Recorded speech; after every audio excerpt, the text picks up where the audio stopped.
নমস্কাৰ ৰাইজ, আশা কৰোঁ সকলো ভালে আছে, কুশলে আছে। মই তৃষ্ণা আপোনালোকক মোৰ আন এটা মিনি ব্লগলৈ স্বাগতম জনাইছোঁ। গধূলি আৰু চাকি গছ জ্বলাই ল'লোঁ। মায়ে ৰাতিপুৱা দিয়ে, মই গধূলি দিওঁ। যিহেতু ৰাতিপুৱা মোৰ উঠোতে অকণমান দেৰি হয়, সেইকাৰণে গধূলি দিওঁ। আৰু কিবা কাৰণত যদি গধূলি দিব নোৱাৰে, তেতিয়াহ'লে মনটো বহুত বেয়া লাগে। আৰু এইফালে ঠাণ্ডা পানী এগিলাচ খাই ল'লোঁ। এতিয়া গৰম দিন পৰিছে নহয়, লাহে লাহে একদম ঠাণ্ডা পানী খোৱা মজাই বেলেগ আৰু নে কি কয় ৰাইজ।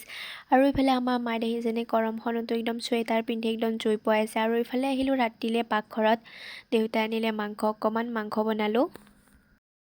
আজি অকণমান নতুন ষ্টাইলত চিকেন বনাইছোঁ। যদি আপোনালোকক লাগে তেতিয়াহ'লে মোক কমেণ্ট কৰিব, যদি আপোনালোকক ৰেচিপিটো লাগে। ইফালে আৰু গুটি আলু ভাজিলোঁ। এই গুটি আলু ভাজি খাই বহুতেই ভাল লাগে আৰু আমাৰ ঘৰেও চবেই ভাল পায়। আৰু আপোনালোকে বাৰু ভাল পায়নে কমেণ্টত জনাবচোন। বইল কৰি পিটিকি কৰি খালেও ভাল লাগে। এইফালে বেঙেনা ভাজিলোঁ, মাংস হৈ গ'ল। আৰু এইফালে নেক্সট ডে মই বনালোঁ ফ্ৰাইড ৰাইচ। এনেকৈ ফ্ৰাইড ৰাইচ খাই পেলাই কোনে ভাল পায়। খাই পেলাই আহিলোঁ মই খাই লৈ পিনে আহিলোঁ এতিয়া মই মাহীহঁতৰ ঘৰত। আৰু ভণ্টি অকণমান শুওঁতে একেবাৰে গধূলিয়ে হৈ গ'ল। একদম জল্দি আহিছোঁ কাৰণ ভয় লাগে। আজিলৈ ভিডিঅ'টো নেক্সট ভিডিঅ'ত আকৌ লগ পাম। বাই।